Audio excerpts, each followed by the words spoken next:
Nesse mês nós estamos estudando o tema do presbiterianismo. Já tivemos a oportunidade de repassar o assunto da história no primeiro domingo. No segundo domingo conversamos sobre a nossa identidade doutrinária. E hoje nós vamos conversar sobre o nosso sistema de governo. Que Deus nos abençoe na compreensão do tema, que possamos assimilá-lo segundo a palavra de Deus, sempre pensando no bem da igreja do Senhor. Essa aula sobre sistema de governo é importante por pelo menos duas razões. Aí está o slide. Obrigado. Conhecimento e prática. Conhecimento, quando a gente conhece sobre um assunto, a gente tem a capacidade de identificar se o que é apresentado corresponde, é verdadeiro ou não. A gente sente o cheiro daquilo que é estranho. E é muito importante isso na vida da igreja, assim como na nossa vida de uma maneira geral, até para que não sejamos reféns e prejudicados por informações indevidas. É triste dizer, mas nós temos que admitir, muitas igrejas ao longo do tempo já sofreram bastante em decorrência do desconhecimento, da falta de conhecimento sobre determinados temas. Mas conhecimento não é tudo. A gente, por exemplo, conhece os valores bíblicos, sabe sobre a santidade de Deus, sobre os nossos deveres, e nem sempre a gente consegue colocar isso em prática. Então, o desafio é traduzir o conhecimento na prática. E quando a gente fala sobre sistema de governo, isso também vem ao caso. Então, o assunto de hoje vai servir como uma recapitulação para alguns que já conhecem o assunto, o tema. Vai servir também como instrução para outros que vieram de outros contextos evangélicos, de outras igrejas evangélicas, ou eventualmente que vieram de uma outra igreja presbiteriana, mas lá, por alguma razão, a prática não rezava segundo a cartilha. Quando eu falo desse tema, me vem à mente o meu sogro. O meu sogro, ele tem 72 anos, e há 7 anos ele é membro da Igreja Presbiteriana do Brasil, de uma igreja aqui em Brasília. Mas durante uns 40 anos ele foi membro da Igreja Batista. E todos os domingos a gente almoça, né? Almoço familiar. Eu e a Carla, com as crianças, almoçamos com os meus sogros. E aí, normalmente, não tem como, não é? O assunto igreja vem à tona. Ele ficou 40 anos como membro da Igreja Batista. A Igreja Batista ela tem um sistema de governo diferente do nosso. A gente vai explicar isso aqui. Então, de vez em quando, no almoço de domingo, ele fala, eu não entendo por que o conselho da igreja tomou essa decisão. E eu fui perguntar ao presbítero, o presbítero não me disse. Em outras palavras, o chip dele ainda não mudou. Porque a cabeça dele está funcionando como se ele ainda fosse da igreja batista, certo? Só que ele está na igreja presbiteriana. E no sistema presbiteriano, o funcionamento é diferente. Isso não quer dizer que o conselho não tenha que informar e ter uma comunicação transparente com a congregação, mas a coisa é diferente. Então, pode ser que alguém aqui, certo, tenha vindo de um contexto evangélico diferente e tenha alguma dificuldade de reprogramar o chip para entender como funciona o sistema de governo presbiteriano. Talvez essa aula seja interessante nesse sentido. Quando pensamos em governo da igreja, existem centenas de práticas. Eu não estou exagerando. Existem centenas de práticas. Assim como surgem denominações, igrejas de todo tipo se abre, se cria uma igreja. Em qualquer lugar do mundo. Emergem, ou melhor, também surgem variadas formas de administração eclesiástica. Então, a gente, talvez, assim, exagerando um pouquinho, mas vocês vão entender a ideia, talvez a quantidade, a variedade de práticas de administração de igrejas seja proporcional ao número de igrejas que existam no mundo. Mas, quando a gente olha para essa variedade, para essa diversidade de práticas, a gente percebe que elas se enquadram, grosso modo, de uma maneira geral, em uma das 3 categorias que nós vamos apresentar agora. Em uma dessas 3 categorias, ou essas diversas práticas, às vezes, refletem, mostram a combinação desses modelos que eu vou agora comentar. Qual é o primeiro modelo? É o modelo episcopal. Certo? Qual é o princípio por trás desse modelo? É o da autoridade exercida por um.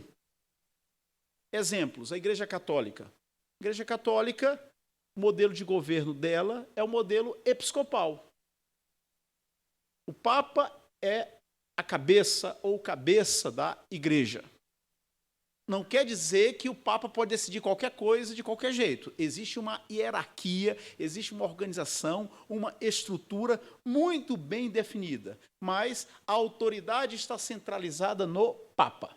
E na paróquia? Na paróquia, pastor, lá no bairro onde eu moro tem uma paróquia. Quem responde pela paróquia é o padre. E no contexto evangélico, a igreja metodista, por exemplo, ela também segue o modelo episcopal, ela tem bispo, a igreja anglicana, e a maioria das igrejas pentecostais. A maioria das igrejas pentecostais segue esse modelo, que é um modelo que a gente poderia qualificar como piramidal. Por quê? Tem lá, sabe aquela pontinha da pirâmide, a cabeça da pirâmide, né? O que a cabeça ou cabeça decide é aplicado aos demais. Esse modelo centraliza as decisões na pessoa do presidente ou líder da igreja. É muito comum, especialmente nas igrejas pequenas, onde o pastor toma as decisões.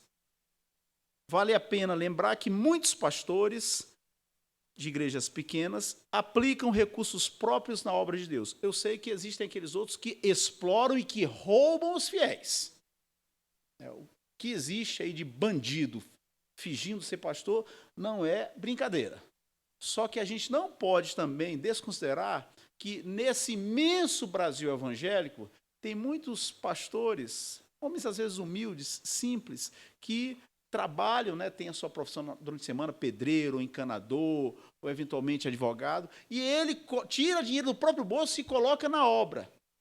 Isso também faz parte do Brasil evangélico. A gente tem casos negativos, os quais a gente lamenta, certo? E repudia, e a gente tem casos também positivos. Então, normalmente, nessas igrejas pequenas, o pastor toma decisão. Tudo é resolvido de forma ágil. Por quê? Porque depende só de um.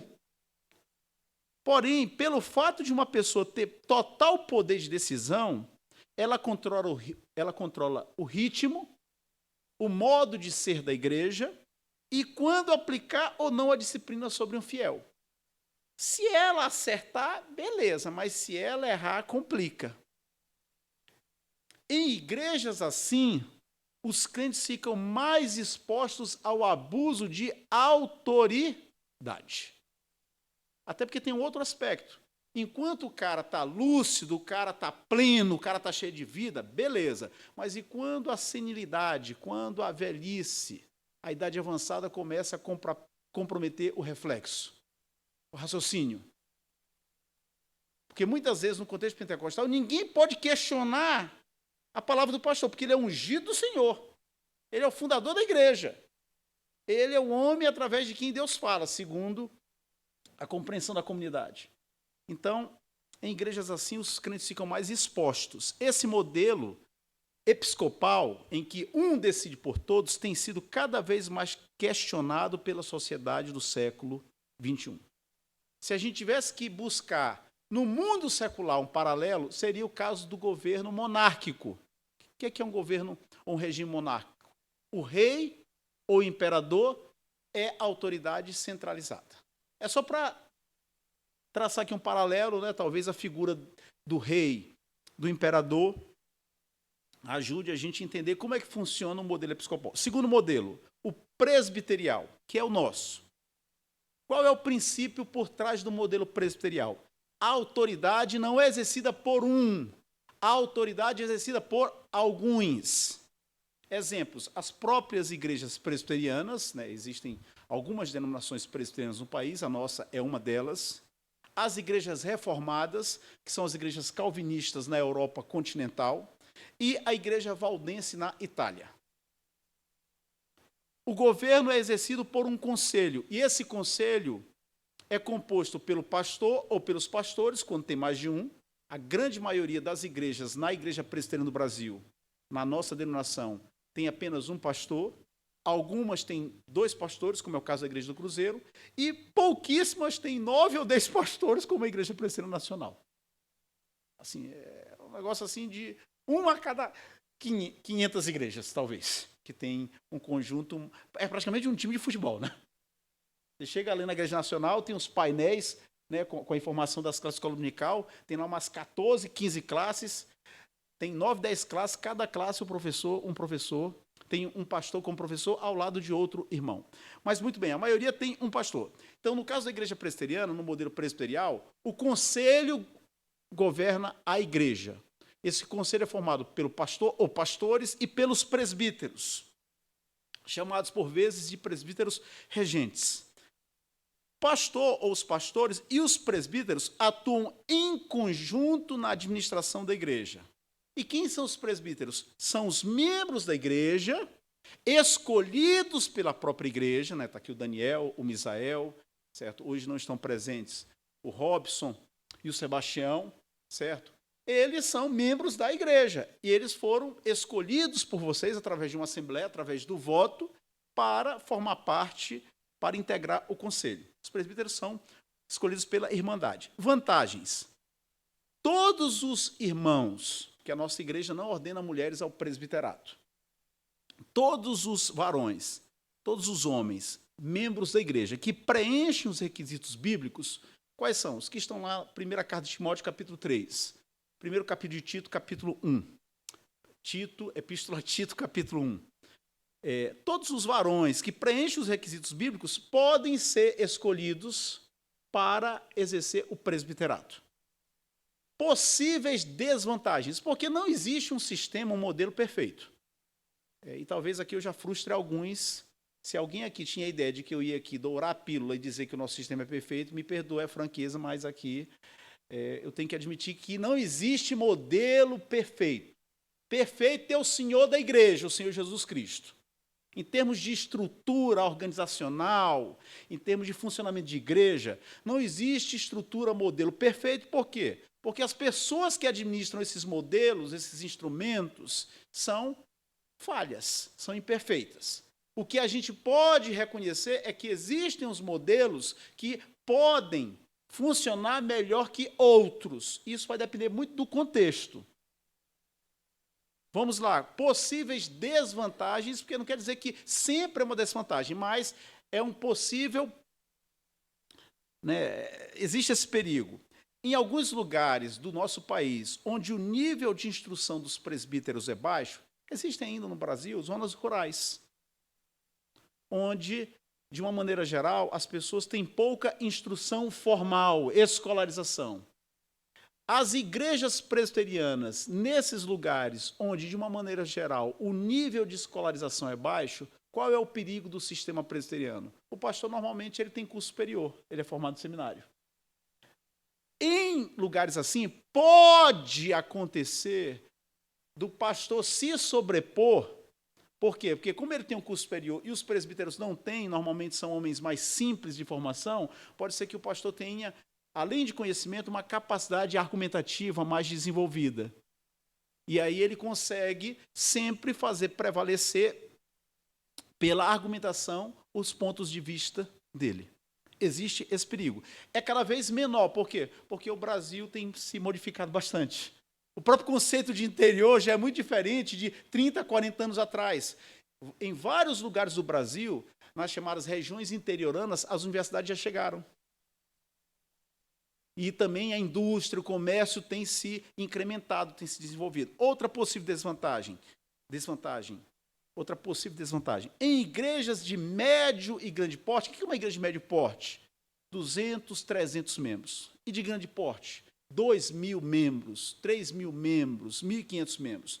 Em igrejas desse tamanho, as reuniões são demoradas. Por quê? Porque o conselho tem 20 presbíteros, 18.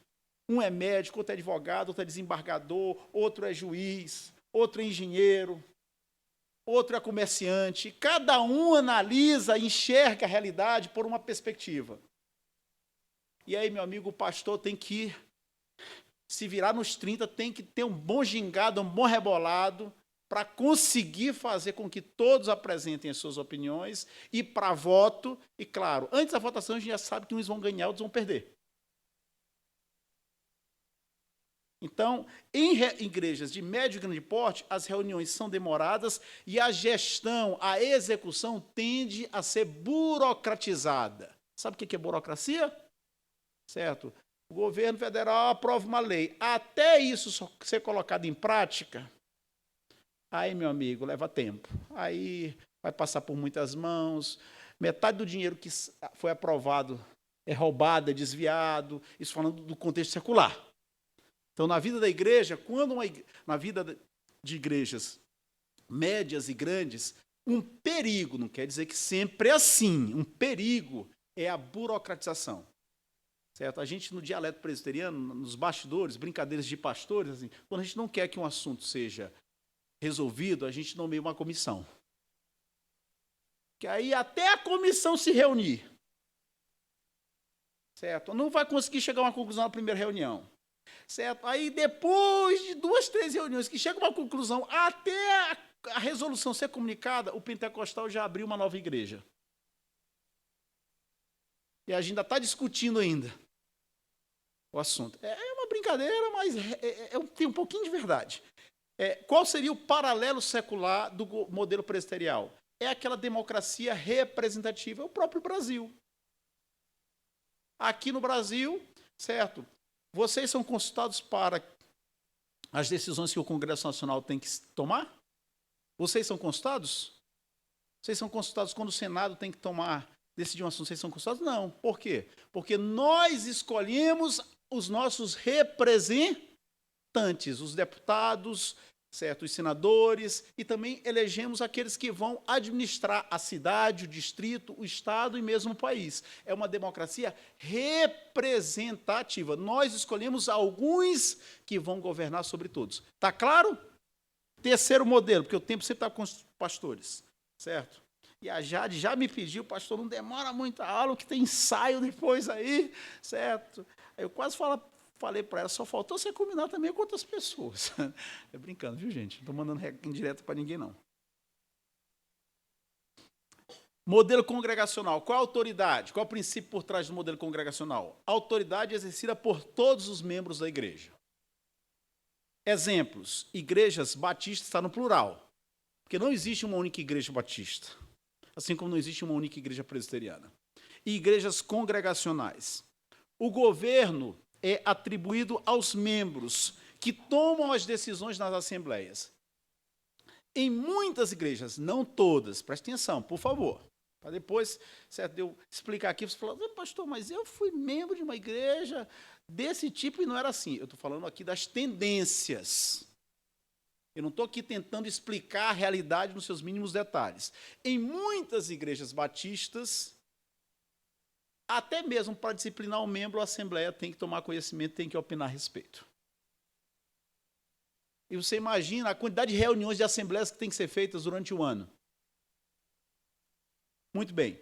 Nesse modelo, todos os membros em comunhão possuem direito de voto sobre questões que vão desde a reforma da igreja até a eleição da diretoria, incluindo a discussão sobre a disciplina de um membro. O ponto negativo desse regime, desse formato, é o poder que é dado aos crentes, ou seja, aos membros.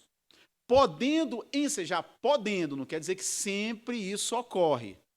A criação de grupos políticos, de blocos, panelinhas, ou redes familiares, permitindo-lhes ter força suficiente até mesmo para retirar um pastor da igreja.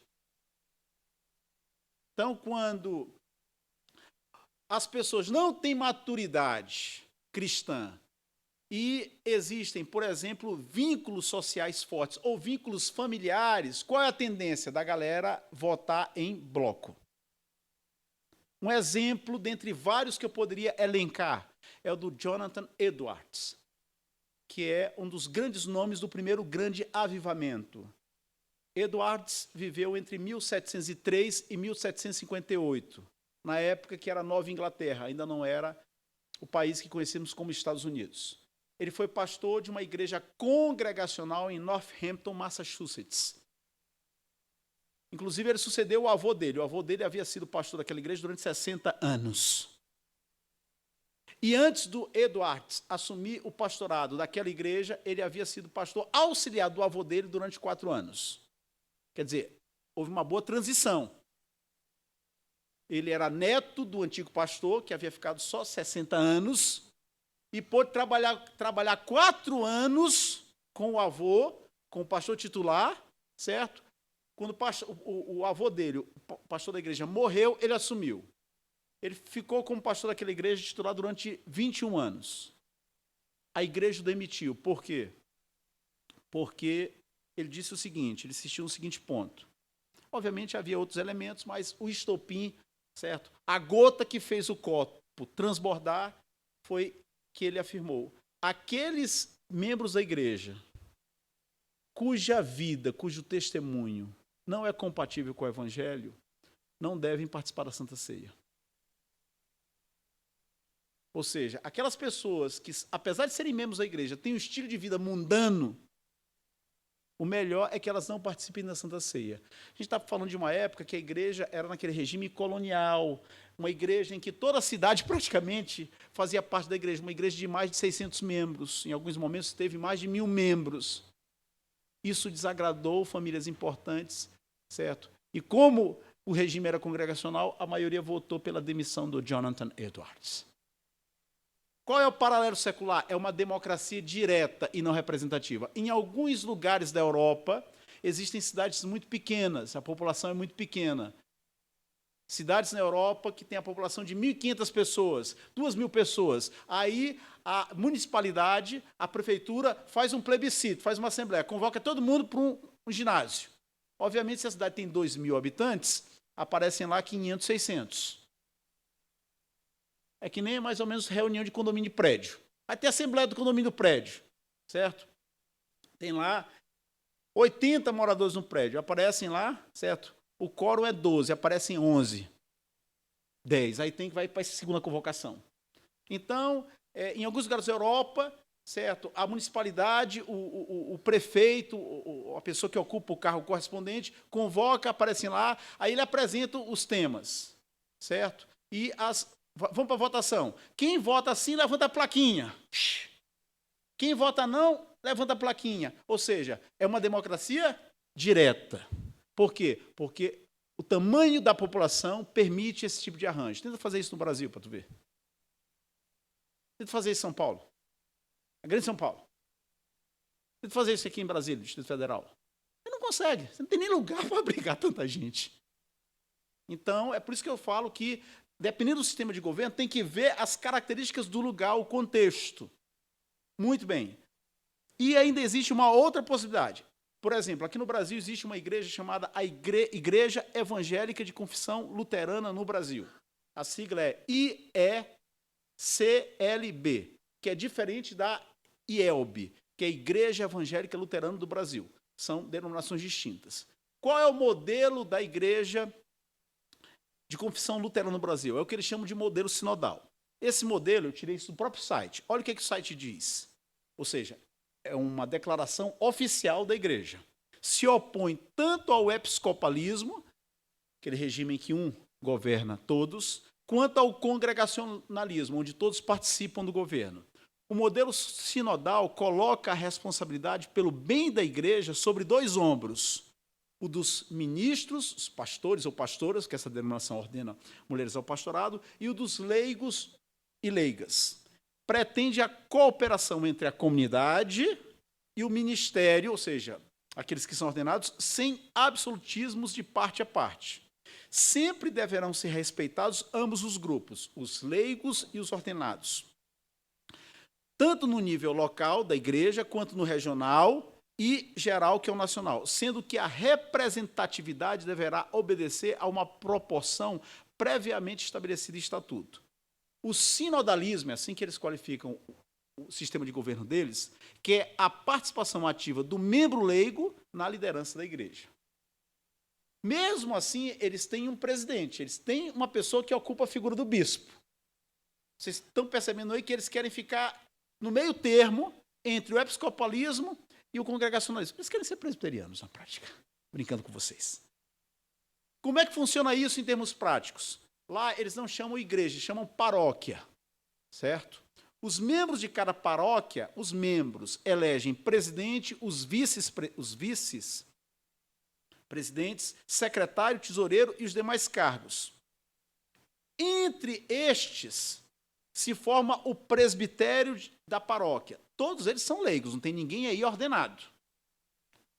Acima das paróquias está a Assembleia Sinodal, composta pelos representantes das paróquias, dos membros, e pelos pastores. Então, a Assembleia Sinodal reúne os pastores, aqueles que estudaram o seminário, que foram ordenados, que podem ministrar os sacramentos, e os leigos, aqueles que não têm ordenação ministerial. A Assembleia escolhe seus representantes para o concílio ou Assembleia Nacional. Eu perguntei para um luterano, o Eder Belling, como é que funciona? Ele falou assim, normalmente, está aí, entre aspas, a declaração dele. Normalmente, a proporção de leigos é superior à de ministros, sejam pastores ou pastoras, somando uns 2/3 das pessoas que participam do concílio da Assembleia Nacional, o mesmo se repetindo no âmbito sinodal. Em outras palavras, quando acontecem as assembleias sinodais, regionais ou nacionais, são 2/3, em média, de leigos e 1/3 de pastores e pastoras. Então, a força do povo, da membresia, é maior nesse modelo deles.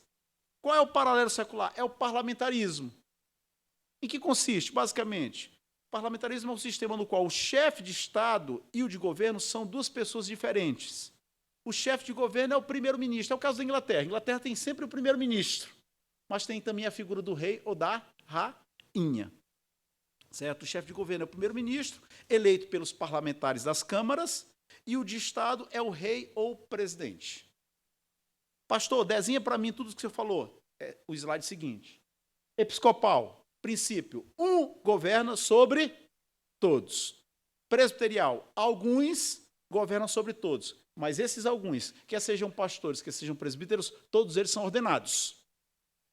Congregacional, todos governam sobre todos, todos participam das decisões. E o sinodal da Igreja Evangélica de Confissão Luterana no Brasil. Alguns governam sobre todos, mas qual a diferença em relação ao presbiteriano? É que entre os que governam há pastores, isto é, ordenados e não ordenados. É uma mistura entre leigos e ordenados ou pastores. Rapidinho aqui, um minuto só, não vai tomar mais do que isso aqui. Esqueça que você é presbiteriano. Se você tivesse que escolher o modelo de governo da sua igreja, quem aqui preferiria o episcopal? Olha aí, ó. Muito bem, o pastor aqui, certo? Se ele fosse presente. Quem aqui escolheria o congregacional? Maior participação dos membros nas decisões da igreja. Misael, Ivani, olha aqui, ó, 2, 3, 4, 5. Não, você já levantou a mão, já foi. Quem aqui escolheria o presbiterial? Muito bem, obrigado. E o sinodal? Olha aí, ó. Para todas as opções, nós tivemos aqui simpatizantes. Acabou a enquete, acabou a brincadeira, agora a gente vai para a parte mesmo verdadeira. Características do governo presbiteriano, que é o da igreja onde Deus nos colocou. Primeira característica, ele é exercido pelos presbíteros, que também no Novo Testamento, por vezes, são chamados de bispos ou pastores, ou mesmo em Apocalipse, de anjo da igreja. Certo? Por quê? Diz o Novo Testamento, lá na primeira carta a Timóteo, capítulo 5, versículo 17, devem ser considerados merecedores de dobrados honorários. Dobrados honorários é o mesmo que dupla honra. Os presbíteros que presidem bem com especialidade os que se afadigam na palavra e no ensino. Então, segundo o Novo Testamento, atenção, redobre a atenção para o que eu vou dizer. Segundo a Bíblia, segundo o Novo Testamento, não existe presbítero que não ensine. Não existe presbítero que não presida. Presbítero, diz Paulo a Timóteo, capítulo 3, deve ser apto para ensinar. Outro texto, primeira epístola de Pedro. Rogo, pois, Pedro, apóstolo, aos presbíteros que é entre vós, eu, presbítero como eles, além de apóstolo, ele também se descrevia, se apresentava como presbítero, e testemunha dos sofrimentos de Cristo, e ainda coparticipante da glória que há de ser revelada. Pastoreai o rebanho de Deus que há entre vós. A quem corresponde o pastoreio da igreja? A quem corresponde o pastoreio da igreja, povo de Deus? Aos presbíteros, segundo aqui o texto. Aqui também os pastores também são presbíteros. A gente vai comentar isso mais à frente. Então, Pedro está dizendo, certo, rogo, pois, aos presbíteros que entre vós, eu, presbítero como eles, pastoreai o rebanho de Deus que há entre vós. Então, tanto o pastor, que na nossa linguagem é presbítero docente, como o presbítero regente, aquele que não ministra o sacramento, que não ministra a Santa Ceia, que não batiza, tanto os pastores como os presbíteros regentes, eles são pastores do rebanho. Terceiro texto. Paulo e Barnabé foram para a viagem, pregaram o evangelho, pessoas se converteram. O que eles fizeram para que essas igrejas pudessem seguir adiante? E tendo anunciado o evangelho naquela cidade e feito muitos discípulos, só um instante, por favor. Voltaram, já passou a palavra, voltaram para Listra, Icônio e Antioquia, fortalecendo a alma dos discípulos, exortando-os a permanecer firmes na fé e mostrando que, através de muitas tribulações, nos importa entrar no reino de Deus. E promovendo-lhes em cada igreja a eleição de presbíteros. Depois de orar com jejuns, os encomendaram ao Senhor em quem haviam crido. Interessante. Barnabé e Paulo não ordenaram novos apóstolos, não ordenaram sacerdotes, mas presbíteros, segundo o modelo do Antigo Testamento, porque eles eram judeus. Eles seguiram as práticas, os princípios, o modelo do povo judeu. E na tradição judaica, quem são os que governam o povo? Os anciãos, os mais experientes, os mais sábios. Nesse caso, idade é posto. Antiguidade é posto. Já ouviu a frase? Antiguidade é posto. A idade é importante. Porque quanto mais jovem, mais vulnerável a pessoa está a se engrandecer, a se deslumbrar. Ela não está ainda preparada para muitos desafios na vida. Isso não quer dizer que todos os anciãos, todos os idosos, todas as pessoas mais velhas sejam sábias. A vida mostra que não funciona bem assim. A vida mostra que há pessoas jovens que são mais sábias do que alguns anciãos. Mas, em geral, os mais experientes, os mais calejados, aqueles que têm os cabelos brancos ou mesmo a ausência de cabelos, eles têm mais sabedoria. Por quê? Porque eles já deram mais voltas, certo? Em torno do Sol, não é isso? É isso mesmo? Movimento de translação, certo? Então, respeite a idade e a caminhada da pessoa. Diga, irmã Ivani. O que é melhor aí é o pastorear. O que é pastorear uma igreja? Muito bem. Vou explicar, está no slide, está mais para frente. Eu vou fazer esse comentário. Beleza, pode ir. Boa pergunta. Na IPB, certo, o clericalismo é um perigo real. O que é o clericalismo? É uma linguagem que a gente utiliza a partir do cristianismo da época medieval.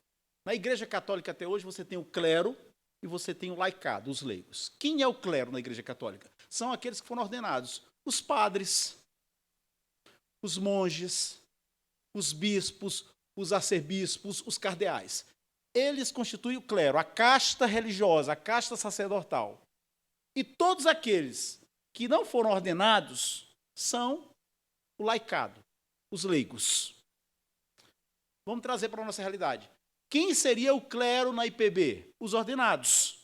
os pastores, nesse caso aqui os pastores, né? Geraldo e Marconi, e os presbíteros. Qual é o perigo que existe na IPB? É de a gente achar que os pastores são somente aqueles que estudaram no seminário. São somente aqueles que ministram a Santa Ceia, que batizam. Não, eles, os pastores, têm funções que lhes são próprias. Mas o dever de pastorear o rebanho, esse é um dever compartilhado, que deve ser conjugado, que deve ser levado a cabo, a termo executado, tanto pelos pastores como pelos presbíteros. Inclusive, diz a nossa Constituição que nos conselhos da igreja quais? Conselho da igreja local, presbitério, sínodo e Supremo Concílio ou Assembleia Geral, presbíteros, regentes e pastores têm a mesma autoridade, a paridade de importância. Isso na teoria. Por quê? Porque na prática tem alguns pastores que não soltam o osso, que são centralizadores, que não compartilham, que não instruem, que não ajudam os presbíteros regentes no seu crescimento. Pastor, é muito séria a sua afirmação. É séria. Olhe para a própria história do Supremo Concílio, a Assembleia Maior da nossa igreja. O Supremo Concílio foi estabelecido em 1910. De 1910 para cá já passou muita água por baixo da ponte, concorda comigo? Mais de 100 anos. Em mais de 100 anos do Supremo Concílio, a gente só teve um presbítero regente que foi moderador ou presidente do Supremo Concílio, o presbítero Paulo Breda. Nos demais anos, todos os presidentes foram pastores. Nos presbitérios e sínodos Brasil afora, na grande maioria das vezes, somente os pastores ocupam esses postos. Então, a gente precisa aprender um pouquinho com a igreja evangélica de confissão luterana no Brasil, certo? E estimular a maior participação dos presbíteros na liderança da própria igreja. Vocês sabem que eu fui pastor durante 7 anos em Santiago do Chile. Fui pastor da Igreja Presbiteriana do Chile. Lá, essa consciência é muito mais desenvolvida do que no Brasil. Ao longo dos 7 anos que eu fiquei lá na denominação, no Presbitério Centro, durante 3 ou 4 anos, foram presbíteros que foram presidentes do presbitério. Atualmente, a instância maior daquela igreja é o sínodo. Quem é presidente é um presbítero. Dificilmente a gente vê isso na IPB. Por quê? Porque, normalmente, os pastores são sempre votados, certo? Em alguns casos, os presbíteros não tomam iniciativa, se sentem inferiores, não têm a coragem de ler, estudar o manual, porque aí não depende de formação no seminário, depende de você ter o manual presbiteriano, ler, estudar e ser atento às observações. Então, essa é uma estrada de mão dupla. Os pastores devem capacitar, instruir, estimular os presbíteros a participar na liderança maior da igreja, e os presbíteros devem também aceitar essa oportunidade, para que os pastores não sejam os únicos a presidir, a moderar os concílios da igreja. Está claro isso, pessoal? Tudo bem? Vamos lá, porque aqui a gente está... Esse livro, pode passar para o slide seguinte, por favor? É um livro do John Sitteman, Coração de Pastor, publicado pela nossa editora. O subtítulo é Para resgatar o modelo bíblico de pastoreio da igreja. Qual é a tese desse autor? Os presbíteros regentes são pastores. Os presbíteros regentes são pastores. E quando a igreja entende isso, e os presbíteros entendem isso, e os pastores entendem isso, é bênção para o povo de Deus. Por quê? Porque teremos mais pessoas capacitadas, qualificadas e equipadas para esse ministério sagrado que é o ministério do pastoreio. Segunda característica, o nosso governo, além de ser exercido por presbíteros, é representativo. É representativo em 2 sentidos. Primeiro e principal sentido, redobre a atenção, porque muita gente aqui escorrega, desliza nisso aqui. Muita gente tende a pensar que os presbíteros são representantes do povo na igreja, assim como os deputados e os senadores são na esfera secular. Elimina essa ideia da tua cabeça. Existe um sentido, sim, em que os presbíteros são os representantes do povo. Mas esse não é o sentido principal. Qual é o sentido principal? Os presbíteros são os representantes de Deus na vida da igreja. Por quê? Eles foram vocacionados para esse santo ministério. Cabe à igreja, mediante a observação, o cumprimento das diretrizes bíblicas, identificar as pessoas com os dons de pastoreio e governo e elegê-las para o presbiterato. Quem distribui dons na vida do povo de Deus é o Espírito Santo. Entre os dons que o Espírito Santo tem repartido em nosso meio, existem aquelas pessoas, aqueles varões que são dotados do dom de pastoreio, do dom de ensino, do dom de governo. Cabe à igreja, à luz da palavra de Deus, guiada pelo Espírito Santo, identificar essas pessoas, esses vocacionados, e confirmá-las mediante a votação. Foi isso que aconteceu, por exemplo, na igreja de Jerusalém e na igreja de Antioquia. Mas antes, deixa eu ler aqui Efésios capítulo 4. Quando ele, Cristo, subiu às alturas, levou cativo o cativeiro e concedeu dons aos homens. E na sequência o texto bíblico afirma, e ele mesmo concedeu uns para apóstolos, outros para profetas, outros para evangelistas, e agora o destaque, e outros para pastores e mestres. Que no caso da igreja são os presbíteros, sejam eles docentes, pastores ou regentes. Foi isso que a igreja de Jerusalém fez para preencher o apostolado. Morreu Judas, traiu Jesus. Ficaram 11. Quem que a gente vai agora escolher para o lugar de Judas? Porque tinham que ser 12. Diz a Bíblia. Então propuseram 2. José, chamado Barsabás. Naquele momento, a congregação era de 120 pessoas. Não havia somente 2 homens. Havia mais homens. Certamente a maioria era de mulheres. Mas havia mais homens. Contudo, que preenchiam as qualificações para o apostolado, somente 2. José, chamado Barsabás, cognominado Justo, e Matias. O que a igreja fez? E orando disseram, tu, Senhor, que conhece o coração de todos, revela-nos qual destes 2 tem escolhido para preencher a vaga deste ministério e apostolado. E os lançaram em sortes, que era o método daquela época, segundo os judeus, né, e eles eram judeus. Vindo a sorte recair sobre Matias, sendo-lhe então votado lugar com os 11 apóstolos. Entre José e Matias, eles jogaram as sortes, Urim e Tumim, provavelmente. Antes oraram, pedindo a direção de Deus, e as pedras recaíram, apontaram, indicaram Matias. Então a igreja se colocou em oração diante de Deus, dizendo, Senhor, revela-nos a tua vontade. E no caso da obra missionária, mesma maneira procedeu a igreja de Antioquia. A Bíblia diz que enquanto eles serviam ao Senhor, e servindo eles ao Senhor e jejuando, disse o Espírito Santo, separai-me agora Barnabé e Saulo para a obra a que os tenho chamado. Então, jejuando e orando, e impondo sobre eles as mãos, os despediram. Em resumo, a vocação é o chamado do Espírito Santo. É essa convicção que o Espírito Santo gera no coração da pessoa, que é confirmada pelos demais crentes. Por quê? Porque o mesmo Espírito Santo que gera a vocação no coração de uma pessoa habita nos demais crentes e vai confirmar. Ou seja, aquilo que a pessoa sente vai ter eco, vai reverberar na opinião das demais pessoas, que, à luz da palavra de Deus, podem concluir se aquele que se diz chamado para o ministério tem ou não tem vocação, leva ou não leva jeito para esse ministério. Já passo a palavra. Uma vez, em São Paulo, um jovem quis ir para o seminário. Pastor calejado, experiente. Não tinha certeza se realmente era uma paixão. Paixão é passageira. Ou se realmente aquilo dali era expressão de um coração verdadeiramente vocacionado. O pastor falou o seguinte, você vai agora lá para Rondônia, lá para o Ibro, de Paraná. Vai ficar lá um mês, estudando com o pessoal, evangelizando, orando, pedindo para Deus confirmar. Quando você voltar, a gente conversa. Deu 15 dias, já falou, pastor, eu quero ir para casa. Hoje ele é Uber. Nada contra Uber. Mas a praia dele não era pastorado. Você tem que saber, você tem que passar no filtro.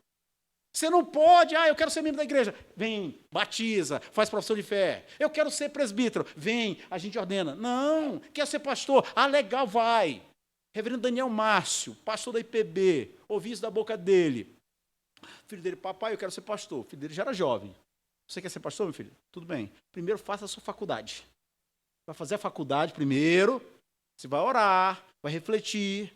Se no final da faculdade você falar para mim que quer ser pastor, você vai, eu vou te apoiar. Nunca mais voltou no assunto. Se formou não sei em quê.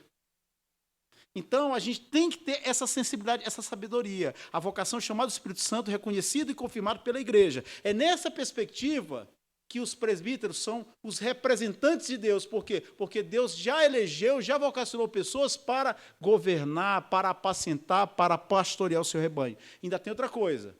A Bíblia diz que aqueles que querem ser presbíteros e diáconos devem ser, primeiramente, experimentados. Já vou passar a palavra. Pastor, e quantos presbíteros uma igreja deve ter? Às vezes a gente ouve essa pergunta. Não, seria interessante manter a média de um presbítero a cada 50 membros e piriri, pororó. Conversa fiada, rapaz. A igreja deve ter a quantidade de presbíteros que nós percebemos que são pessoas vocacionadas no meio do povo de Deus. Se nós percebermos que há 5, 6 irmãos que cumprem os requisitos bíblicos, nós vamos conversar com eles, submetê-los a teste, a prova, a uma experiência, e se eles passarem, eles vão ser ordenados. Por quê? Porque o chamado é do Espírito Santo. E a gente tem aqui a diretriz clara, o critério, o parâmetro, para saber aferir, discernir quem realmente pode participar desse santo ministério e quem não. Palavra aqui, microfone chegando para a irmã. Desculpa? Exatamente, indo para a eleição, exatamente, com certeza. Não é por carteirada, não é por vontade do pastor. Fala, irmã Luzinete. Queridos irmãos, eu acho que essa sua fala também é muito importante para nós, enquanto membros. Por quê? Nas nossas andanças por aí, a gente já participou de muitas eleições para presbíteros, em que nós víamos os membros da igreja que indo para a eleição de forma relaxadamente, sem entender que isso é algo que Deus deu para nós enquanto membros, e quando a gente vai para uma eleição de presbíteros relaxadamente, sem o devido preparo, sem oração, nós elegemos pessoas em que Deus não está no coração de Deus. E nós já participamos e já vimos igrejas sendo destruídas porque os eleitos presbíteros não eram aqueles vocacionados por Deus. Então, queridos irmãos, é uma missão muito grande a nossa enquanto membros.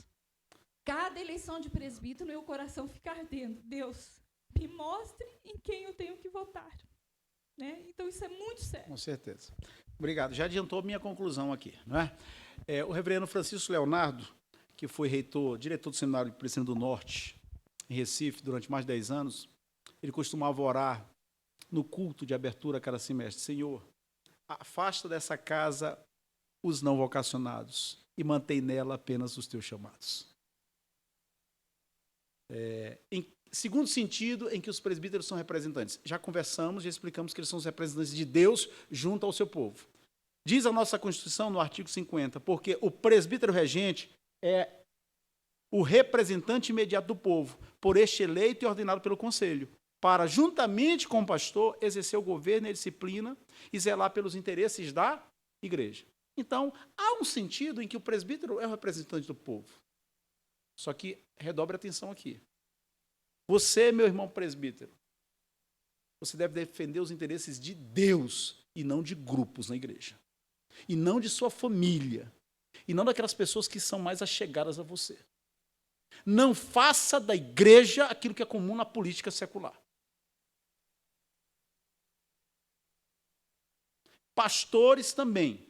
Não deem privilégios, não tratem familiares seus, irmãos mais allegados, com condições especiais.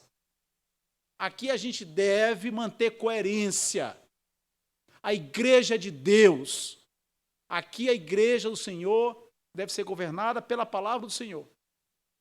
Então, isso aqui é uma lição para todos nós. O que deve prevalecer na igreja não é o quê? Não é coração. Ah, pastor, então a gente vai ser agora ditadura, hein, pastor? Desceu o rufo, agora vai ser olho por olho.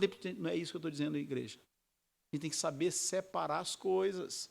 Eu já fui pastor de uma igreja que uma vez, no conselho, a gente teve que examinar jovens adolescentes e jovens para fazer a profissão de fé. E um deles era filho do presbítero.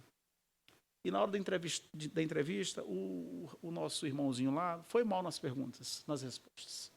E o conselho não aprovou a profissão de fé daquele irmão. O pai ficou chateadíssimo. Ficou com a cara virada para nós.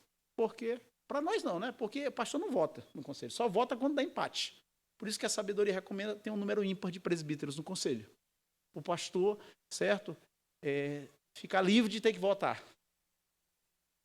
E ter um número ímpar de presbíteros e para que ninguém falte, né? Porque se o cara faltar, vai ficar ali o número ímpar e aí, dependendo da discussão, o pastor vai ter que votar. Então, quer dizer, aquele meu irmão presbítero, naquela hora, ele, em vez de entender que o conselho estava sendo instrumento de Deus, ao indicar que o filho dele ainda não estava no momento para fazer profissão de fé, ele levou para o lado pessoal, que estavam o quê? Contra o filho dele. É preciso ter sabedoria, ter cautela para a gente não misturar alho com bugalho, pau com graveto, pato com ganso.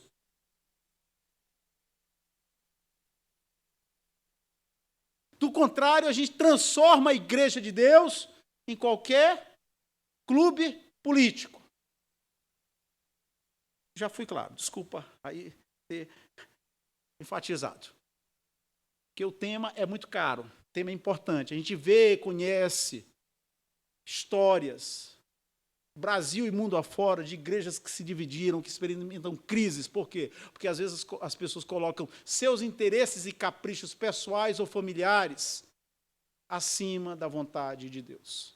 No dia a gente ouviu a pregação do pastor Rogério aqui, como Eli, o sacerdote Eli, foi conivente com os pecados de seus filhos. Fez vista grossa. Certo? E a gente tem que ter sabedoria para aplicar o mesmo critério, independente da pessoa, independente do tempo que ela leva, independente dela ser neta do fundador da igreja. Muito bem. Terceira característica, o nosso governo é conciliar. Jade, eu quero terminar rápido, mas o povo não deixa. É conciliar, ou seja, é conduzido por conselhos. O que isso significa? Eu vou resumir aqui o tópico.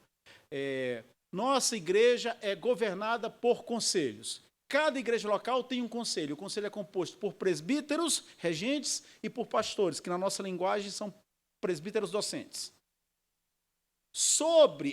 Acima da igreja está o presbitério. Toda igreja presbiteriana está vinculada a um presbitério. E cada vez que o presbitério se reúne, a igreja envia o seu representante. Por cima dos presbitérios está o sínodo.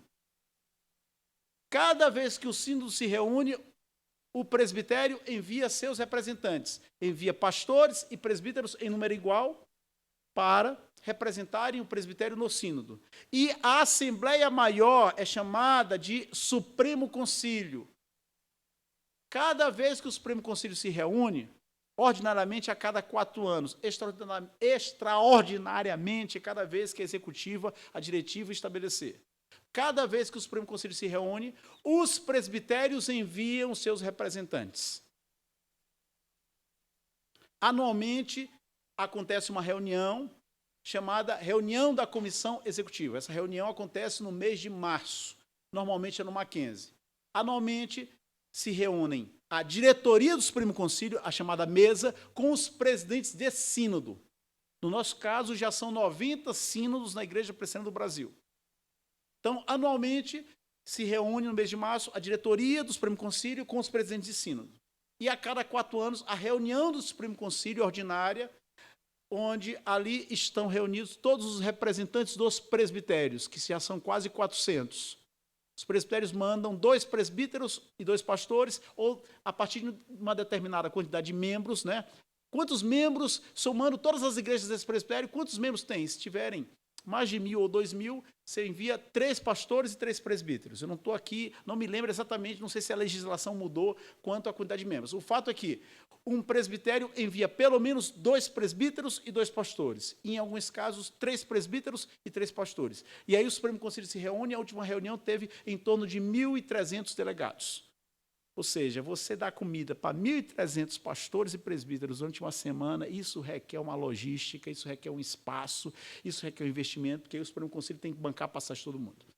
Esses são os conselhos da igreja. Conselho local, presbitério, sínodo do Supremo Concílio. O que é interessante saber disso? Isso aí está lá, a gente tira esse princípio, por exemplo, de Atos 15. Por quê? Houve um problema na igreja de Antioquia. Não houve consenso entre as partes envolvidas. Eles decidiram ir até Jerusalém, onde estavam os apóstolos e os presbíteros. Em Jerusalém se tomou uma decisão, e essa decisão foi comunicada à igreja de Antioquia e às outras igrejas. Ou seja, a gente depreende a partir de Atos 15 que existe um conselho que é superior, que detém mais autoridade que outros. Está claro isso, pessoal? Detalhe, pode passar, a gente já mostrou isso. As resoluções de um concílio ou conselho, resolução do presbitério, resolução do sínodo, resolução do Supremo Concílio, têm que ser cumpridas pelas igrejas. Ah, mas eu não gostei. Ah, mas isso aqui não me agradou. É fora de discussão, amigo. Isso aqui não é sistema congregacional, que a igreja local decide se acata ou não acata. O modelo é presbiterial, é presbiteriano, decidiu, acata. Você pode discordar? Pode. O que você faz? Você faz a reunião do conselho, redige um documento e manda para o presbitério ou sínodo, o Supremo Concílio, pedindo revisão de matéria, mudança da decisão. Em que caso também se recorre ao presbitério, ao sínodo, ao Supremo Concílio? Por exemplo, criar aqui uma situação, mencionar uma situação muito genérica, hipotética. O conselho aplicou a disciplina em um membro da igreja. O membro entende que ele foi injustiçado, que a disciplina não foi corretamente aplicada. Ele o quê? Faz um documento e envia esse documento ao presbitério. O presbitério vai se reunir e vai examinar se a disciplina que o conselho aplicou foi correta ou não.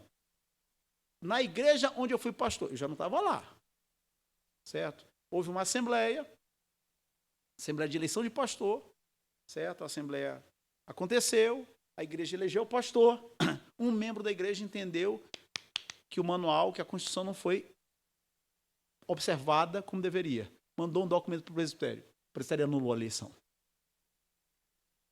Ou seja, você membro, você tem poder. Para isso, você tem que conhecer as regras do jogo. É o próximo slide. Reivindica, e com isso a gente termina, viu, Jade? Para o ensaio. Reivindica, o sistema presbiteriano reivindica a participação efetiva dos membros em relação a certas questões. Pastor, eu já entendi aí que são alguns que governam sobre todos. Então, pastor, aqui eu vou ficar deitado em berço esplêndido, só agora esperando e orando para os irmãos acertarem? Mais ou menos. Por que mais ou menos? Existem algumas situações que o conselho não pode decidir pela igreja. A decisão tem que ser da Assembleia. Quais são esses casos? E aí eu já vou caminhando para responder a pergunta da Ivani. O que significa pastorear? Em que casos os membros devem ser obrigatoriamente consultados? Por exemplo, vai eleger um pastor, certo? O conselho quer trazer um pastor, certo, para a igreja, não para um mandato de 1 ano, porque nesse caso ele pede para o presbitério, mas para um mandato de 2, 3, 4 ou até 5 anos, que aqui não é o caso da Escócia, né? Na Escócia o pastor fica a vida toda. Não tem tempo de mandato, não. Então, o conselho quer apresentar um nome, ou 2 ou 3, para a Assembleia. A Assembleia se reúne e vai decidir, no voto, que pastor, que reverendo vai ser o pastor da igreja. Mesma coisa para eleger um presbítero. Mesma coisa para eleger um diácono. Não pode aqui o conselho da igreja do Cruzeiro chegar, ou de qualquer outra igreja presbiteriana, e falar assim, ou a partir de agora os presbíteros serão Rodrigo e Arthur. Não. Pessoalmente, agora eu vou dar uma opinião muito pessoal, não é a opinião da igreja do Cruzeiro, do conselho do igreja do Conselho. Eu acho que, se o conselho tiver sabedoria, ele nem indica, nem recomenda nomes à Assembleia. Porque quando o conselho recomenda, ele está mostrando uma simpatia, uma preferência. Que pode ser positivo, porque o conselho está vendo virtudes naquele irmão, só que aquela coisa. Se o cara for eleito e não der certo, depois o membro fala assim, mas vocês indicaram para a igreja. Eu não estou condenando um conselho que faça isso. Eu só acho que canja de galinha e prudência não fazem mal a ninguém. Acho que o melhor expõe os critérios bíblicos, indica, apresenta para a igreja aqueles que cumprem os requisitos bíblicos. Deixa que a igreja decida. Certo? Então, esse negócio de recomendar nome, pessoalmente, eu acho um risco grande. Certo? Mas vai depender de cada caso, de cada pastor, de cada combinação de presbíteros. Certo? São os presbíteros que conhecem a história da igreja. Certo? Às vezes, quando o pastor chega na igreja, o presbítero está lá 20, 30 anos. Não, pastor, aqui a gente faz desse jeito. Tá bom, meu amigo, faça. E vamos orar para dar certo. Porque se não der, a gente vai ter que descascar o abacaxi conjuntamente. Beleza. Outra coisa, pedir a destituição de um presbítero diácono. Por exemplo, a igreja entende, uma parte da igreja, uma família, uma pessoa, um membro entende, certo, que tem um oficial, presbítero ou diácono que ele não dá. Ele está fazendo a atuação dele, certo? Se tomou conhecimento de uma situação aí, certo? Desagradável. Esse irmão manda uma carta para o conselho, e se o conselho entender que as razões são plausíveis, convoca a igreja, e a igreja pode decidir pela destituição desse oficial. E no caso de pastor, aí é o presbitério. O pastor é membro do presbitério, e não da igreja local. Outra coisa, vamos aqui organizar a igreja, vai ter que criar um estatuto. O estatuto tem que ser, obviamente, aprovado pela Assembleia. Vamos ter que reformar o estatuto. Novo Código Civil, certo? Então, a gente vai ter que alterar algumas coisas também para reformar a Assembleia. Outra coisa, pronunciar-se sobre assuntos orçamentários e administrativos, a pedido do Conselho. Na nossa prática presbiteriana, uma vez por ano, acontece a Assembleia, que leva o nome de ordinária. Nessa Assembleia Ordinária é apresentado o relatório financeiro e é apresentado o orçamento. A igreja tem que votar para aprovar ou não o orçamento. Ou mesmo, outro item, a gente quer comprar, certo? Vamos profetizar aí, a gente quer comprar o terreno da frente da outra igreja. Certo? A gente quer comprar aqui esses prédios aqui no entorno. A Assembleia tem que ser consultada. A gente quer vender um pedaço do terreno. A Assembleia tem que ser consultada. O Conselho não pode tomar esse tipo de decisão em nome da igreja. Teve um presbítero aqui, um diácono, um pastor, que, durante o tempo que ele esteve entre nós, fez um excelente trabalho, a gente quer conferir a ele o título de emérito. Ou ele cumpriu 25 anos, 5 mandatos seguidos de ministério. A Assembleia pode se reunir. O que é o título de emerência? Um título de honra. Ele passa a ser presbítero emérito, ou diácono emérito, ou pastor emérito da igreja. Isso aí só a Assembleia pode fazer. Muito bem. Todos esses assuntos são resolvidos em Assembleia. Aí eu retomo a palavra da irmã Luzinete. A importância de estar presente nessas reuniões. É triste, irmãos, é triste. E aqui eu não estou falando tristeza por causa da igreja precisando do Cruzeiro. Mas ela também dá para eu incluir aqui nesse comentário. O que você vai falar, pastor? Cuidado aí, pastor, está sendo gravado. Certo? A gente faz a Assembleia, eu já fui pastor em Tapicerica da Serra, fui pastor titular em Tapicerica da Serra, Grande São Paulo, Santiago do Chile. 6 anos ali. E agora estou aqui colhendo as bênçãos, compartilhando a bênção, dividindo a bênção com os irmãos da Igreja Cruzeiro. Você faz Assembleia. Na lista de membros, 150 membros. Rapaz, é uma luta para você alcançar o quórum. Para ter aqui metade do povo. Às vezes tem que chegar mais 2 aí para ter quórum. A gente tem que se organizar, gente. E aqui eu quero dar uma palavra, tanto para quem faz parte do conselho, eu inclusive, como para a igreja. A gente tem que trabalhar com calendário, tem que trabalhar com planejamento, para informar com a devida antecedência a igreja, olha, a gente vai ter assembleia ordinária, tal mês, tal domingo, por favor, não viaje nessa época, tente ficar aqui. Não colocar assembleia em dia, em véspera de feriadão. Por quê? Porque a galera, Brasília, o pessoal vai viajar. A assembleia vai estar esvaziada. Para a gente trabalhar no sentido de ter uma boa representatividade dos irmãos na assembleia e a gente ter uma assembleia que realmente seja consistente. Então, as pessoas, elas têm que entender, os membros têm que entender que eles participam, as decisões, a opinião deles é importante. E a maneira de você decidir é participando da Assembleia. Tem um ditadozinho, uma frasinha que eu ouvi que eu nunca vou esquecer, certo? Que eu ouvi no contexto de eleição secular. É 1 minuto para votar, 4 anos para se arrepender. Um minutinho, não é para você botar ali o número e dar o ok, confirma. 4 anos para chorar, meu amigo. Vamos aqui trazer para a nossa realidade. A Assembleia Ordinária, 1 vez por ano, é apresentado o relatório financeiro. Você tem que estar nesse dia. As contas serão explicadas. O orçamento vai ser apresentado. Pastor, então quer dizer que eu não tenho direito a falar, a solicitar uma consulta fora da Assembleia? Tem. Desde que faça isso da maneira como responde. Qual é a maneira que corresponde? O conselho tomou uma decisão que não me agradou. Não tem problema, você tem o direito de discordar. O que cabe a você? Faça um documento. Simples.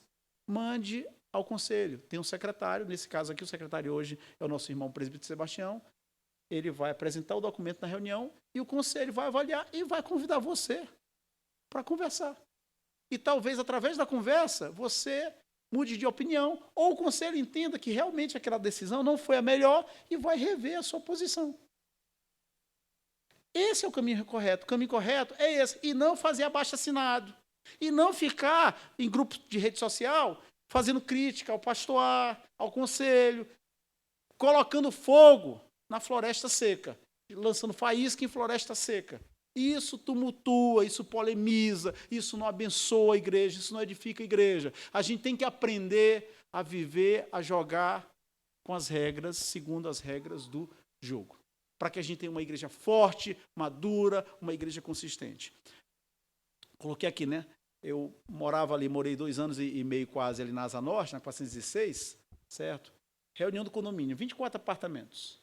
Reunião da Assembleia do Condomínio. Rapaz, 3, 4 apareciam. Prédio todo detonado, todo cheio de infiltração. Não era detetizado, higienizado há anos, caindo aos pedaços. E de vez em quando, uma vez uma irmãzinha, uma vizinha, né? Cacoete de pastor, né? Chama as pessoas de irmã, certo? Falou assim, gente, e esse síndico, esse que não faz isso? Rapaz, eu falei assim, minha irmã é minha querida, mas teve assembleia, você não foi. As pessoas querem um prédio melhor, só que elas não querem ir para a assembleia. Você quer uma igreja melhor? Por favor, querido, colabora. Participe. Se apresente às assembleias e quando houver alguma situação que não está legal, converse com o pastor, converse com o presbítero, e se for o caso, em oração, mande um documento ao conselho. Então, o governo presbiteriano, e com isso a gente termina, é exercido pelos presbíteros, recapitulação, é representativo de Deus e do seu povo, é conciliar porque é regido por conselhos, reivindica a participação efetiva dos membros em relação a certas questões. Conclusão. O que isso aqui tem a ver com a nossa vida? De tudo que foi falado, pastor, como é que eu devo agora proceder ou continuar procedendo? Conheça a igreja a qual você pertence. Conheça seus princípios e suas regras, certo? Esse manual, o manual presbiteriano, é vendido, é baratinho, certo? A linguagem está simplificada, você pode ali ler quais são as prerrogativas de uma assembleia, quais são os deveres, os direitos e os deveres de um membro. Segunda coisa, ore pela liderança da igreja, ore, certo? Pastores e presbíteros são homens imperfeitos, são falhos. E outra coisa, eles não têm bola de cristal. Eles não têm como adivinhar as coisas. Mas é óbvio para quem? Você disse, certo, que tal irmão está doente? Disse, o pastor não visitou, o presbítero não visitou. Você sabe por quê? Já foi perguntar para ele por que ele não visitou? Porque às vezes ele tentou visitar, só que não houve conciliação de agendas. Então, assim, ore pedindo a Deus sabedoria para a liderança da igreja. Terceira aplicação, seja um crente educado. Saiba se expressar, discordar e propor mudanças. Não vem com ferro, com faca nos dentes. Por quê? Porque quem está do outro lado também é humano, também é limitado e às vezes não está num bom dia. Então, se você vai com muita ânsia, se você vai entrar, dar uma voadora, que você está na carne, não está em dia com o Senhor, eu não quero dizer que isso é ideal e que está certo, mas você corre risco de tomar uma voadora de volta. Isso aí não deve acontecer. Isso está errado. Só que o que eu estou dizendo aqui é que, como você é humano, o pastor, o presbítero, o diácono também são humanos.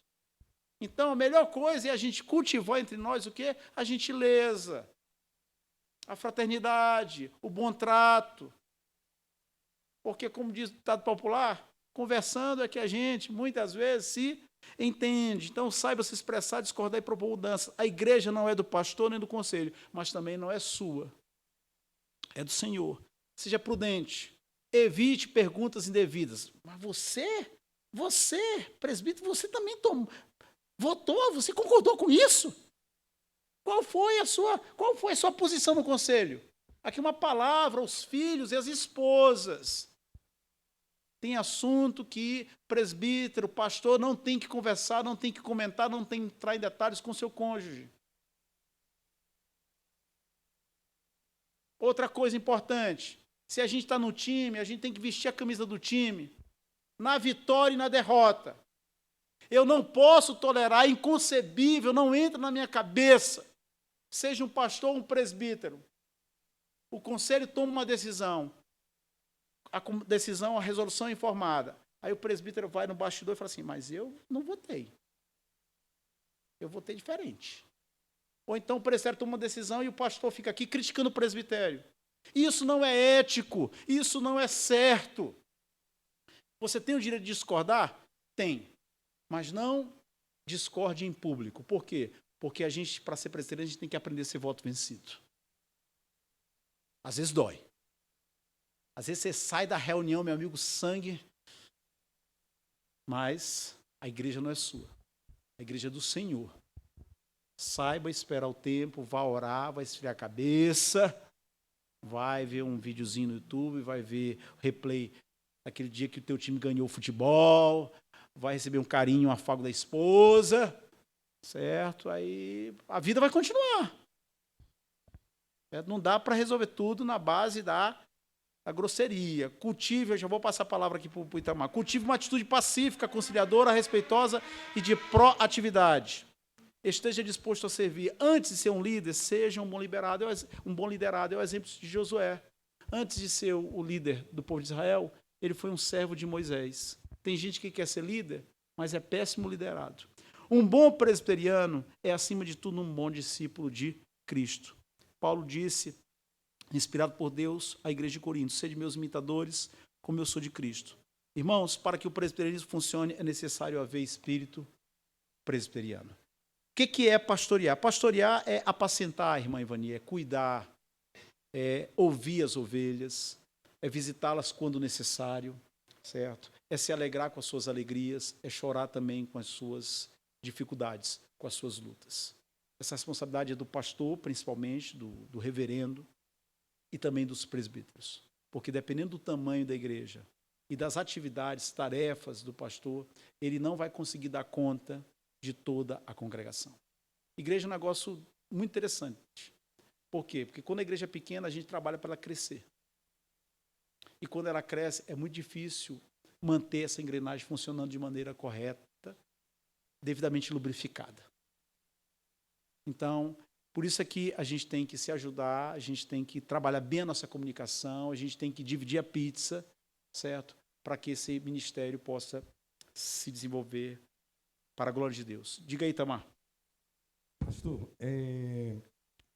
domingo passado eu não pude acompanhar a EBD, que eu estava de plantão, e ali de fora. Está no YouTube, viu? Se quiser, depois pode assistir, o pessoal já me disse. Era só para fazer uma colocação. Se o senhor achar pertinente, hoje eu já sei que já não dá tempo, mas dependendo para o próximo domingo, eu não sei exatamente o que o irmão vai tratar, talvez seja interessante, já que a gente está estudando este mês, pensando nos irmãos que têm vindo de outras denominações, talvez seja interessante o senhor também explicar para nós como é que nós lidamos com a tesouraria, com as finanças da igreja.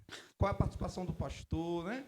Que eu, pessoalmente, julgo muito sério o trabalho como a IPB faz, lida com isso.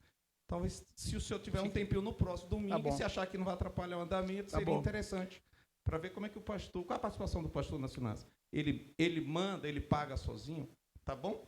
Já que é um tema tão deturpado em outros sistemas de governo, tá bom? Tá certo, eu vou levar essa proposta ao conselho, só vou adiantar aqui minha opinião. O pastor é membro do conselho, ele tem direito a saber como estão as finanças da igreja, como qualquer presbítero, como qualquer membro, certo? Eu enfatizei como qualquer presbítero porque o conselho se reúne mensalmente e o membro vai se reunir no momento certo, né, na assembleia, ou ele pode solicitar isso no momento que ele julgar pertinente. Então, a minha opinião é, o pastor ele tem que estar ciente, assim como o conselho, de como estão as finanças da igreja, certo? Até para atentar para outros aspectos, né? Os oficiais estão em dia nessa área também? Aquele irmão que quer ser presbítero, que está sendo considerado para ser diácono, ou professor de escola dominical, ele tem cumprido essa parte? Aquele que canta no louvor, ele está em dia nessa parte? E se ele não está, será que ele não está precisando de ajuda nessa área? Então, o conselho tem que saber disso, inclusive o pastor. Presbítero Daniel, eu estou tentando, mas o povo não deixa. Rapidinho. Pastor, não sei se eu fui claro, a minha preocupação era deixar claro para esses irmãos que estão chegando que o pastor presidente da igreja e até mesmo o conselho direciona para onde vai, como é que é gerido as finanças, os dízimos, mas a minha preocupação é a igreja saber que o pastor não tem poder de dizer assim... Não tem. Não isso. tem, não. Essa era a ideia, entendeu? Não. A minha preocupação era esclarecer sobre isso. Não, o pastor não decide. Um sistema que o pastor manda e desmanda. Não, o pastor não decide pelas finanças da igreja. Mas era mais isso, certo? Entendeu? Não decide. Não decide pelo salário dele, não decide onde a igreja vai aplicar, certo? O máximo que ele pode fazer é opinar. Só que ele não vota. Certo? A decisão é dos presbíteros. Presbítero Daniel. Sim, qualquer membro tem o direito de tomar conhecimento das informações relativas à saúde financeira da igreja. Mas isso deve ser feito de maneira correta. Com certeza. Existe cuidado, um processo, um procedimento a ser seguido. Não dá para os irmãos... Não digo que isso esteja acontecendo na Igreja do Cruzeiro, mas não dá para os irmãos chegarem, por exemplo, na secretária da igreja ou no tesoureiro da igreja e pedir informações sensíveis. Não. E o tesoureiro e a secretária têm que ter a sabedoria de não fornecer essas informações sensíveis, que no momento oportuno serão reveladas à Assembleia ou de acordo com o procedimento correto. Exemplo. Quanto que o irmão tal dá de dízimo? Ou quanto que ou se o irmão tal está dizimando ou não? Isso é informação sensível, né? Que os detentores dessa informação têm que ter a responsabilidade de não fornecer. Com certeza. Não, uma palavra muito oportuna. Hoje essa questão está tão em voga, tão atual, que existem algumas igrejas de regime congregacional que nem mesmo levam questões de disciplina à congregação. Assembleia. O conselho ou a diretoria decide e simplesmente informa que o irmão X ou a irmã X está afastado por um tempo. Não entra em detalhes. Para preservar, certo, a pessoa, certo? Então, esse tipo de questão é sensível, a gente tem acesso até certo ponto, certo? Mas com muita cautela e sabedoria. Muito bem. Diga, irmã Ivania. Só te dar os parabéns. Excelente aula. Realmente, eu falei, eu já sei sobre presbiterianismo, mas olha, pastor, o senhor arrasou, tá? Mas tem uma frase que o Cleus fala com o senhor, mas não fica não sei o que não, que eu não sei o que é. Mas eu quero dizer uma coisa para o senhor aqui, que o senhor falou no último momento aqui. Nós estamos em dia com a nossa saúde financeira com relação à igreja? Eu sempre questiono isso, né?